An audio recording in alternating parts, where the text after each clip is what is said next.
1 minute দেরি হওয়ার কারণে কোনো ব্যক্তির যদি বিদেশ যাওয়া বন্ধ হয়ে যায়, প্লেন মিস করছে, ফ্লাইট, ওই ব্যক্তি কি পরিমাণ আফসোস করবে?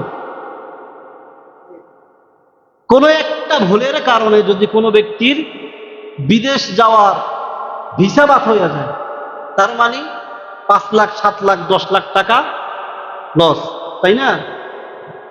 একটা টিকিট মিস হয়ে গেলে 80,000, 1 লাখ, 1.5 লাখ টাকা মিস।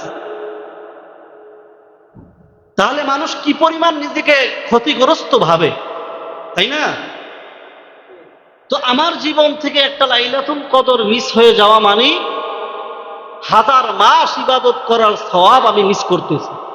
তাহলে আমার কি পরিমাণ আফসোস থাকা দরকার? আমার পিছনে যেটা গেছে সেটা তো আর ফিরে পাবো না, সামনে যেটা আছে ওইটা গ্রহণ করার জন্য কি পরিমাণ প্রস্তুতি আমাদের থাকা দরকার, সেই পরিমাণ প্রস্তুতি মুসলমানের নাই। আল্লাহ তাআলা আমাদেরকে লাইলাতুল কদর নসিব করুন, পড়েন আমিন।